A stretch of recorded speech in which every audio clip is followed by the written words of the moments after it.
பாவம் செஞ்சவனெல்லாம் கல் எடுத்துட்டு வந்துட்டான். பாவமே தெரியாதவர் மன்னிக்கிறார். கைது இவன் என்ன தெரியுது, மரம் வளர்றதுக்கு செடியா இருக்கிறது, கொடியை வந்து என்ன செய்யணும், வந்து செடி வளரணும், விதை செடியாகணும், செடி மரமாகணும். மரம் வந்து என்ன செய்யணும், அப்புறம் பூ பூக்கணும், காய் காய்க்கணும், கனி கொடுக்கணும். ஒரு 2 வருஷம் ஆகாது, ஒரு 4 வருஷம் ஆகாது. மரத்தை பொறுத்தது குறைஞ்சு 2 வருஷம் ஆகும். ஆனால் ஆரோனுடைய கோல், காஞ்சி போன ஆரோன் கோல் ஒரே நாள் நைட்டில் காய் காய்ச்சி கனி கொடுக்கணும்.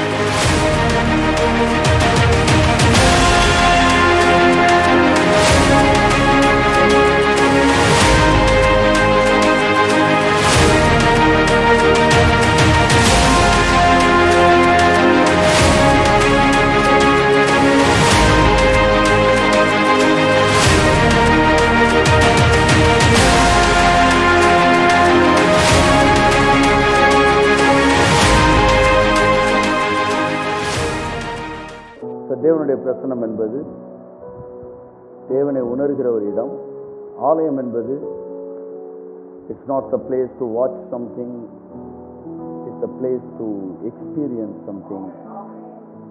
அது தேவனோடு பேசுகிற இடம். ஆகவே நீங்கள் அமர்ந்திருக்கும் போது தேவனோடு பேசிக்கொண்டு அமர்ந்திருங்கள். தேவனுடைய பிரசன்னத்தை அனுபவித்தவர்களாய் அமர்ந்திருங்கள்.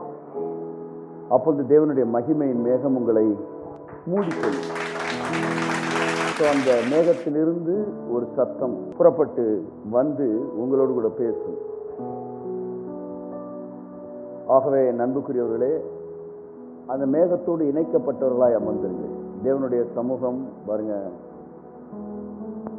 ஆராதனையில் கலந்து கொள்ளும்படி வந்திருக்கிறோம். பூசை பார்க்க போறேன் அப்படின்னு வாங்க பார்த்தீங்களா, பூசை பார்க்கறது கிடையாது. நான் பெண்டிகாஸ்ட் இப்போ என்ன சொல்லுவாங்க, ஆராதனையில் கலந்துக்க போகிறோம். கை தட்டுங்க, கலந்துக்க. ஆமாம், பார்க்க போகக்கூடாது. என்ன செய்யணும், கலந்துக்க போகிறோம். அப்பாவோட பேசுறதுக்கு வந்திருக்கோம். ஹல்லேலூயா. இந்த வார்த்தையை பிடிக்க மாட்டேங்குது, அப்படியே அலக்கழிக்குது. கிருபைனாலே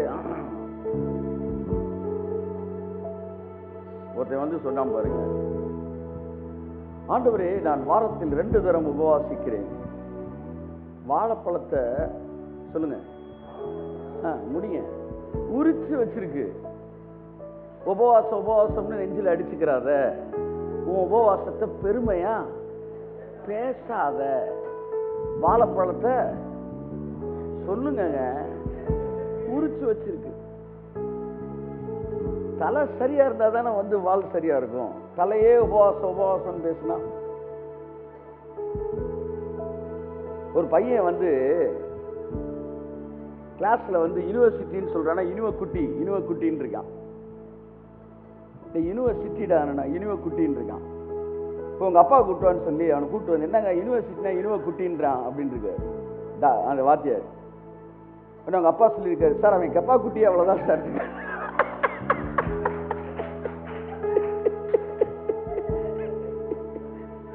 அவன் கப்பா குட்டி அவ்வளவுதான் சார் இருக்காரு. அப்புறம் தான் தெரிஞ்சிருக்கு, பிள்ளைய உபவாசம் நெஞ்சில் அடிச்சுக்கிட்டு இருக்குன்னா தலையே அப்படிதான் அடிச்சுக்கிட்டு இருக்கு. முன்னாடி நின்று நான் 2 தடவை உபவாசிக்கிறேன். பின்னாடி ஒருத்தர் நின்றான். நான் என்று சொல்ல எனக்கென்றும் இல்லை, திறமன்னு சொல்ல என்னிடம் எதுவும் இல்லை. கையொட்டே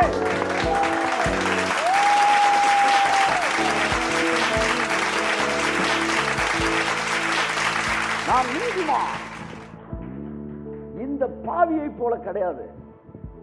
கம்பேர் பண்றான் பாருங்க. யாரை கம்பேர் பண்றான்? இந்த கிருபையை வெறுக்கிறவன்லாம் செய்யற விஷயம் கம்பேரிசன். இவெல்லாம் ஒரு ஆளு, இவனுக்கு நான் எவ்வளவு பரவாயில்ல, வாரத்தில் 2 முறை உபவாசிக்கிறேன். அப்படியே பார்த்துக்கிட்டு இருக்காரு. இவன் இங்க இருக்கிறான், அவன் அங்க இருக்கிறான். அவன் வாழ்க்கையின் வளர்ச்சி அப்படின்னா இந்த நான் அழிஞ்சுக்கிட்டே வருது பார்த்தீங்களா? இது அழிய அழிய அழிய நீங்க வளர்ந்துக்கிட்டே இருக்கீங்க. எல்லாரும் பாருங்க, மனிதர்கள் மத்தியில் தான் பெரியவனா இருக்குன்னு விரும்புறாங்க.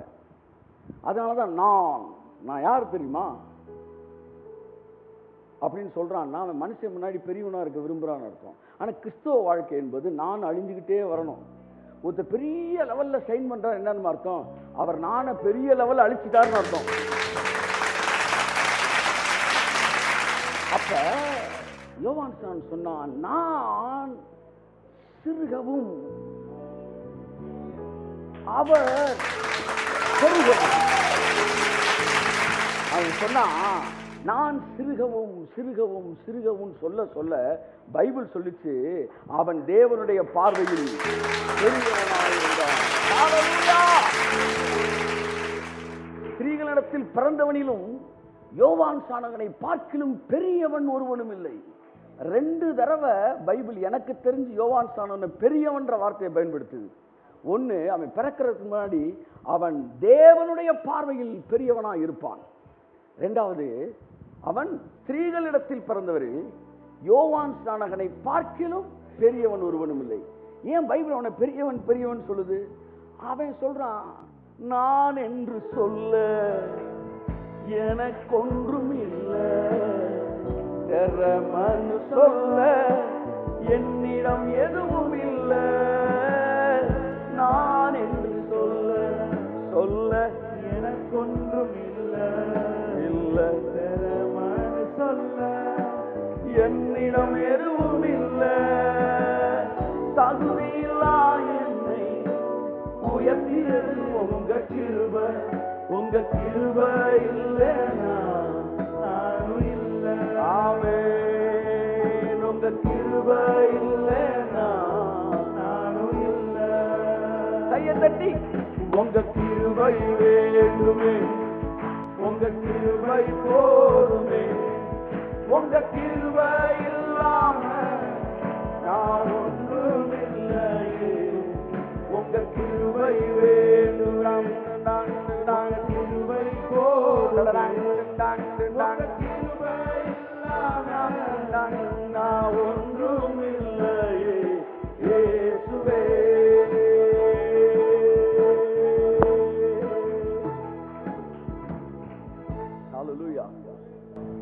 சோ பிரமாணத்தின் கீழே இருக்கிறவர்களுக்கு பிடிக்காத ஒரு வார்த்தை கிருபை. அவங்க பார்வையில் கிருபன் ஒருத்தன் பேசிட்டா அவன் பாவி. எப்படி கிருபன் பேசிட்டா பாவியா தாண்டே இருக்கணும் அப்படின்னு ஒரு பிக்சர். ஏன்னா என்ன ஒரு பெரிய விஷயம்னா, பாவம் செஞ்சவன் எல்லாம் கல் எடுத்துட்டு வந்துட்டான், பாவமே செய்யாதவர் மன்னிக்கிறாரு. கை தட்டுங்க. என்ன தெரியுது? ஒருத்தனை மன்னிக்கிறதுக்கு மனசு இருக்குன்னா அவன் நிறைய பெரிய அளவுல பாவம் செய்யாதவன்னு அர்த்தம். ஒருத்தன் பனிஷ்மெண்ட்டுக்கு பயங்கரமா இருக்கானா அவன் அந்த பாவத்துல ரொம்ப ஆசையா செஞ்சுக்கிட்டு இருக்கான்னு அர்த்தம். சோ பாவத்துக்கு அடிமையானவர்கள் தான் தண்டிக்க வருகிறார்கள், பாவத்திலிருந்து விடுதலை பெற்றவர்கள் மன்னிக்கவே வருகிறார்கள். பாருங்க, வீட்டுல தாத்தா பாட்டியோட வாழ்ந்தவங்களுக்கு தெரியும், கூட்டு குடித்தனமா இருந்தா தான் அதெல்லாம் தெரியும். ஒத்த மரமா இருந்தா தெரியாது. அண்ணன் தம்பி அக்கா பிள்ளைகள் கப்ப கப்ப கப்பன்னு வாழ்ந்துருக்காங்க பாருங்க, அவங்களுக்கு தான் லவ்னு என்னன்னு தெரியும். அப்ப இந்த அப்பா திட்டும் போது தாத்தா உள்ள வருவார் பாருங்க, ஏ விடுறா நீ என்ன பண்ண எங்களுக்கு தெரியாதா உன் வயசுல. அப்ப தாத்தாவுக்கு பாட்டிக்கு இந்த மன்னிக்கிறதுக்கு ஒரு மனசு இருக்கு பார்த்தீங்களா? அது ஏன் தெரியுமா? அவங்க சரீரத்துல பாவம் செத்து போச்சு, கையை செத்து பாவம் சாகாம இருக்க இருக்க தண்டிக்கிறது கூடும் பாருங்க. அப்பாட்ட தாத்தா அளவுக்கு இலக்கம் இருக்காது, கொஞ்சம் கிருன்னு இருப்பாரு. ஆனா அவர் கூட கொஞ்சம் இலங்குவார். அண்ணன் அதை விட முன்னுக்கு நிற்பான். அப்படின்னு அவன் பெரிய கோல்மாலை பின்னாடி பண்ணிட்டு இருக்கான்னு அர்த்தம். இப்ப இந்த முண்டிக்கிட்டு நிக்கிறவங்க யாருன்னா பெரிய லெவல்ல சீக்கிரட்டா சின் செஞ்சுக்கிட்டு பாவம் செஞ்சுக்கிட்டு இருக்கிறவங்க. அந்த சரீரத்துல பாவம் சாக சாக சாக மக்களை மன்னிக்கக்கூடிய மனநிலை. நல்லா கவனிங்க, இந்த வருஷத்துல ரொம்ப பிஸியா இருக்காதீங்க. ஒருவேளை பிஸியா இருக்கிற மாதிரி எதுவும் வந்துச்சுன்னா இம்மீடியட்டா அதை எல்லாத்தையும் அலாட் பண்ணி அதை ஒரு ஒரு ஃப்ரேமுக்குள்ள கொண்டு வந்துட்டு அலைன் பண்ணி ஃப்ரேமுக்குள்ள கொண்டு வந்துட்டு வேற வேற ஆள் அலாட் பண்ணிட்டு நீங்க அவர் சமூகத்தில் அதிக நேரம் உட்காருவதற்கு நேரம் எடுங்கள். நான் சொல்றேன், இந்த வருஷம் எவ்வளவுக்கு எவ்வளவு நீங்க அவர் சமூகத்தில் உட்காருங்களோ அடுத்த வருஷம் அவ்வளவு நல்லா இருக்கும். அவர் சமூகத்தில் உட்காரும்போது உங்கள் மைண்டு டிரான்ஸ்ஃபார்ம் ஆகும். That is what purification. Praise பண்ணுங்க இந்த வருஷம் ஃபுல்லாக கடவுள் செஞ்சதை. அடுத்த வருஷத்தை குறித்து கடவுள் பேசுகிறத டிசைன் பண்ணுங்க, உங்களை ப்ரிப்பேர் பண்ணுங்க. ஏன்னா அடுத்து அவர் ஒன்று பேச போகிறாரு. அப்படி பேசுகிறதுக்கு அதை புரிஞ்சுக்கக்கூடிய மனசு உங்களுக்கு வேணும்னா you have to prepare your mind. எனக்கு கர்த்தர் சொன்னார், சில விஷயங்களை நான் பேச போகிறேன், இது வரைக்கும் நீ பேசுனதை மற்றவனால நம்ப முடியல. ஆமாம், நிறையா பேர் நம்ப முடியல. இனி நான் பேச போகிறது உன்னாலே நம்ப முடியாது. Even you can't comprehend it. நீயே அதை ஏற்றுக்க முடியாது. அதனால் சிங்கிள் ஃபேஸில் 3 ஃபேஸை என்ன செய்யாதீங்க. ஆமாம், லைனை வந்து சிங்கிள் ஃபேஸுக்குள்ளே 3 ஃபேஸ் வெயிட் என்ன கொடுக்காதீங்க, என்ன செய்யாதீங்க, கேவியோ கொடுக்காதீங்க. ஸோ ஆகவே இந்த வருஷம், இந்த மாதம் எவ்வளவு அவர் சமூகத்தில் அமர்றீங்களோ உங்கள் மைண்டு டிரான்ஸ்ஃபார்ம் ஆகும். அதனால் புது விஷயங்களை கர்த்தர் பேசுவார். பேசும்போது உங்களால் புரிஞ்சுக்க முடியும். சூப்பர் நேச்சுரல் எல்லாம் நேச்சுரல் ப்ராசஸை ஓவர்டேக் பண்ணுறத பார்க்க போகிறேன். நேச்சுரல் ப்ராசஸிங் ஒன்று இருக்குது பார்த்தீங்களா, அதுக்கு ஒரு டைம் எடுக்கும் பாருங்கள். அந்த நேச்சுரல் ப்ராசஸிங் டைம் எல்லாம் இந்த வருஷத்தை கர்த்தர் என்ன செய்ய போகிறார், வர வருஷத்தில் ஓவர்டேக் பண்ண போகிறார். அந்த டைம் டியூரேஷன், அந்த அந்த அந்த அந்த ப்ராசஸிங் டேக்கிங் டைம் இருக்குது பார்த்தீங்களா, அந்த நேரம் எடுக்குது பாருங்கள், அது உருவாகுது. அதை வந்து பிரேக் பண்ணுற மாதிரி பல சூப்பர் நேச்சுரல் நடக்க போகுது. யாருக்கு தெரியும், 10 மாதத்தில் பிறக்கிற குழந்தை அதே அளவு வளர்ச்சியோடு, அதே அளவு முதிர்ச்சியோடு, அதே அளவு ஆரோக்கியத்தோடு 2 மாதத்தில் பிறந்தாலும் ஆச்சரியம் இல்லை. நம்ப முடியல. அதுக்குத்தான் சொன்னேன் உட்காரு. இப்போ 3 ஃபேஸை கொடுத்த உடனே பல்பெலாம் ஆஃப் ஆகுதுல. ஆமாம், சிங்கிள் ஃபேஸில் வந்து ஆஃப் ஆகுதுல. அதனால தான் சொல்கிறேன் 3 ஃபேஸை எடு. 3 ஃபேஸ் எடுத்தால் இப்போ நான் சொன்னதை கேஷுவலாக ஆமேன்னு சொல்ல முடியும். ஒரு மரம் வளர்றதுக்கு செடியாக இருக்கிறது, கொடியை வந்து என்ன செய்யணும், வந்து செடி வளரணும், விதை செடியாகணும், செடி மரமாகணும். மரம் வந்து என்ன செய்யணும், அப்புறம் பூ பூக்கணும், காய் காய்க்கணும், கனி கொடுக்கணும். ஒரு 2 வருஷம் ஆகாது, இல்லை ஒரு 4 வருஷம் ஆகாது. மரத்தை பொறுத்தது குறைஞ்ச 2 வருஷம் ஆகும்.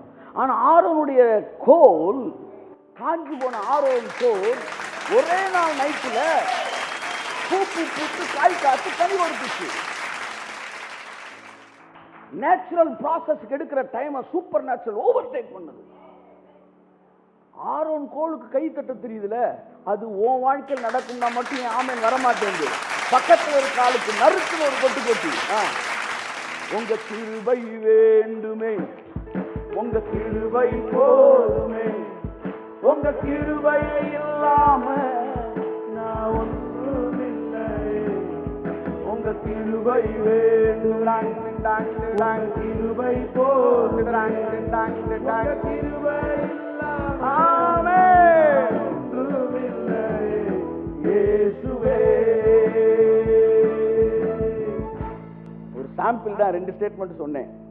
2க்கே பாதி பேருக்கு ஃபியூஸ் போயிடுச்சு. அதுக்கு தான் சொல்றது, புது மேட்டரை கேட்கறதுக்கு புது கனெக்ஷனை எடு. இங்க பாருங்க, ஹை ஸ்பீட் இன்டர்நெட் கனெக்ஷன் வாங்கிட்டீங்கன்னா டக்கு டக்கு டக்கு டவுன்லோட் ஆகும். அதுக்கு தான் சொல்றது, அவர் சமூகத்தில் அமரும்போது கர்த்தருக்கு காத்திருக்கிறவர்கள் புது பலன் அடைந்து கழுகுகளை போல செட்டைகளை அடித்து உயரே எழும்புவார். எல்லாரும் நடக்கிற வருஷம் தான் என் சமூகத்தில் அமர்ந்திருக்கிறவன் பறக்கிற வருஷம். இந்த வருஷம், இந்த மாசத்துல நீ அவர் சமூகத்தில் அமர்ந்திருக்கும் போது உன்னுடைய பழைய சிறகுகள் எல்லாம் உதிர்ந்து, பழைய வெளிப்பாடுகள் எல்லாம் உதிர்ந்து, பழைய அண்டர்ஸ்டாண்டிங் எல்லாம் உதிர்ந்து, பழைய துருத்தி எல்லாம் போய் கர்த்தர் உன் இருதயத்தை புது துருத்தியா மாற்றுவார். அந்த புது துருத்தி என்ன ஆகும்னா, புது ரசத்தை அப்படியே பெருசாகும் போது எக்ஸ்பேண்ட் ஆகும். புது ரசம் எப்பவுமே என்ன செய்யும், புஷ்ஷுன்னு ஆகும். புது ரசம் என்ன செய்யும், ரசம்னா மிளகு ரசம் அல்ல, ரசம் என்பது திராட்சை ரசம். புரியலன்னா மாவு, நைட்டு சட்டி போட்ட மாவு அது புளிச்ச உடனே எப்படி ஆயிருது, முழு சட்டியா மாறிடுது. திராட்சை ரசம் அப்படித்தான், ரெவலேஷன் அப்படித்தான். புது ரெவலேஷன் எப்பவுமே எக்ஸ்பேண்ட் ஆகும். பழைய மண்டையில, பழைய இருதயத்துல, பழைய துருத்தியில அது ஏற்கனவே வீங்கி வந்து பழைய டயர் மாதிரி இருக்கு, பட்டனே காணோம். அது 7 o'clock போட்டு சேவ் பண்ண மாதிரி வீங்கி போய் வந்து இருக்கு. இதுல போய் புது ரசத்தை ஊத்துனா கிழிஞ்சிரும். எல்லாம் சொல்லுங்க. அப்ப என்ன செய்யணும்? ஒவ்வொரு வருஷமும் வண்டிக்கு நீ டயரை மாத்த தெரிஞ்ச உனக்கு புது ரசத்துக்கு துருத்தியம். உங்க கிருபை வேண்டுமே, உங்க கிருபை போதுமே, உங்க கிருபை இல்லாம அவர் சமூகத்தில் அமரும் போது உங்க மைண்ட் டிரான்ஸ்ஃபார்ம் ஆகிறது. ஆமென். உங்கள் இருதயத்தில் புது துருத்தி மாற்றப்படுகிறது. புதிய வெளிப்பாடுகளை அங்கீகரிக்கத்தக்கதாய் உங்கள் மனது மாறுகிறது. இயேசுவே.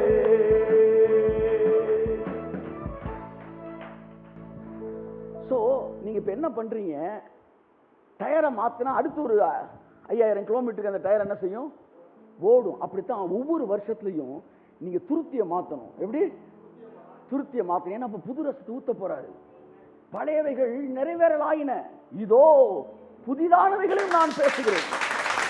அப்ப புதுசா பேசுறதுக்கு புது கனெக்ஷன் இருக்கணும் சார். நான் சொல்றேன், ஒரு நாள் நைட்ல வளர்ந்துருவாங்க அப்படின்னு ஒரு விஷயத்தை நான் சொன்னேன்னா உங்களால் ஏத்துக்க முடியல. அப்படியே பிளிங்க் ஆகுது லைட் எல்லாம், கொஞ்ச நேரத்தில் வந்து ஓவர்லோட்ல ஃபியூஸ் ஆக போகுது. அதனால தான் சொல்றேன், இதுக்கு 3 phase வாங்கியே ஆகணும். ஏன்னா புதுசா பேசும்போது நேச்சுரல் ப்ராசஸிங் டைம் எல்லாம் ஓவர்டேக் பண்ண போறார் தேவன். ஒரு பிசினஸ் பண்ண ஆட்கள் முடிச்சுக்கிறேன்.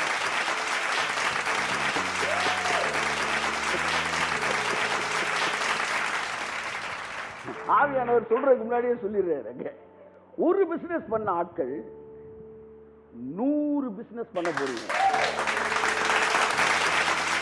100 பிசினஸ். கர்த்தர் சொன்னாரு 100 பிசினஸ். ஆண்டவரே, ஒரு பிசினஸ் 100 பிரான்ச் இல்ல, ஒரு பிசினஸ் 100 பிரான்ச் சொல்லல, 100 பிசினஸ்.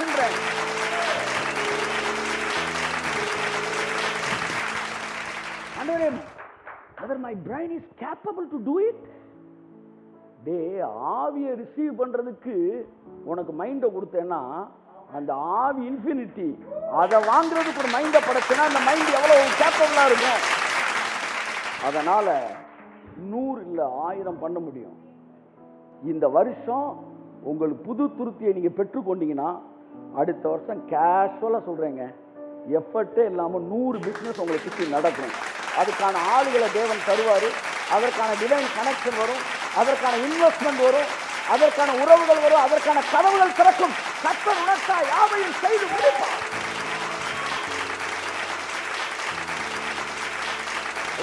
supernatural growth. ஆமா, எனக்கு ட்ரெய்லர் காமிச்சிட்டாரு கர்த்தர். அப்ப தெரிஞ்சு அடுத்த வருஷம் இதெல்லாம் நடக்க போகுது. ஹீரோ யாரு, வில்லன் யாரு, என்ன பண்றாங்க, என்ன நடக்க போகுது, எல்லாம் அப்படியே தெரியும் உங்களுக்கு. என் அன்புக்குரியவர்களே, அவருடைய சமூகத்தில் அமர்ந்திருக்கக்கூடிய ஒரு வேலை எந்த மாசத்துல ரொம்ப அதிகமா முக்கியமா இருக்கணும்னா டிசம்பர் மாசம். ஏன்னா ஒரு புதிதான ஒரு வருஷத்துக்குள்ள உலகத்துக்குள்ள நுழைய போறீங்க. அதை குறித்த கிறிஸ்டல் கிளியரா உங்கள்கிட்ட பேசுவார். வரும் காரியங்களை என்னிடத்தில் கேளுங்கள். எப்படி வார்த்தை பாருங்க, கேளுங்கன்றாரு. நானே உங்களுக்கு எல்லாவற்றையும் ஆதி முதற்கொண்டு அந்தம் வரைக்கும் சகலத்தையும் என்ன செய்றேன், நான் அறிவிக்கிறேன். கர்த்தர் எல்லாத்தையும் நமக்கு அறிவிக்கிறாராம். ஒரு காரியத்தின் முதல் முடிவிலிருந்து அது துவக்கத்தை அறிவிக்கிறாராம். ஆகவே ஒரு குருடனாய் வருகிற வருஷத்துல நம்ம நுழையக்கூடாது. தெளிவான ஒரு மனதோடு நுழையணும். அதற்கு என்ன செய்யணும்? அவருடைய சமூகத்தில் அமர்ந்துருங்க. இந்த மாதம் காத்திருக்கிற மாதம். கழுகு என்ன செய்யும்? அது போய் காத்திருக்குமா, இருந்து தான் மேல இருக்க அந்த இறகுகள் எல்லாம் என்ன செஞ்சிடும், அது ரொம்ப வருஷம் 40 வருஷத்துக்கிட்ட யூஸ் ஆகிருக்கும், பல வருஷம் யூஸ் ஆகிருக்கும். அந்த இறகெல்லாம் ஒவ்வொன்றா கொத்தி கொத்தி கொத்தி கொத்தி கொத்தி எல்லா இறகையும் உதுத்துருமா. சொல்லுங்க, பழைய ரெவலேஷன் எல்லாம் தப்புன்னு சொல்லலை, ஆனால் புதுசு வேணும்னா பழையன கழிதலும் புதியன புகுதலும் என்றான் பாரதி. என் அன்புக்குரியவர்களே, இன்னைக்கு கூட பார்த்தோம், புதிதானவைகளை நான் உங்களுக்கு அறிவிக்கிறேன். அப்ப இந்த கழுகு எல்லாத்தையும் கொத்தி போட்டு அழகையும் உடைச்சிட்டு முழுசா வந்து உடம்புல ஒரு இறக்கையும் இல்லாம நிக்குமா. வெயிட் பண்ணிட்டே இருக்கும் பாருங்க. வயசான பிறகு அதனுடைய ஸ்ட்ரென்த் எல்லாம் குறையும் போது எல்லாத்தையும் தட்டிட்டு உட்காருமா. இது உட்கார்ந்துருக்க நேரம் காக்காவும் குருவி அங்கிட்டு அப்படின்னு ஷாப்பிங் அங்கிட்டு பறந்துகிட்டு இருக்கும். இன்னொரு குருவி அங்கிட்டு ஃபுல்லா பிஸியில போயிட்டு இருப்பாங்க.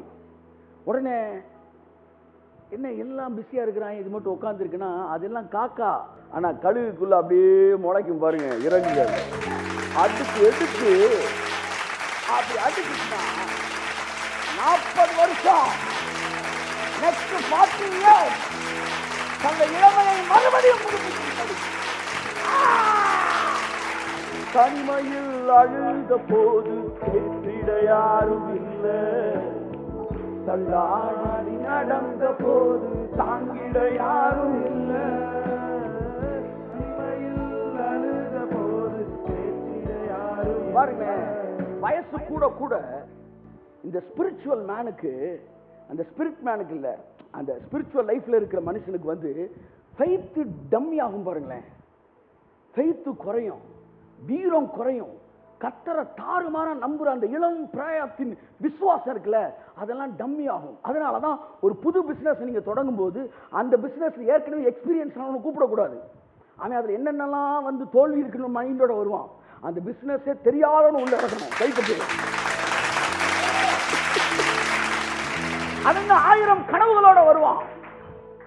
ஸோ கடைசியா என்ன கண்டுபிடிச்சாங்கன்னா, பிசினஸ் வந்து நீங்க வந்து அதனுடைய பிசினஸ் உடைய டாக்டிக்ஸ் எல்லாம் பார்க்கும்போது எக்ஸ்பீரியன்ஸ் போடாதீங்கன்றாங்க. எக்ஸ்பீரியன்ஸ் போட்டு ஒரு வேலை பார்த்துருக்காங்க, எக்ஸ்பீரியன்ஸ் இல்லாதவனை போட்டிருக்காங்க.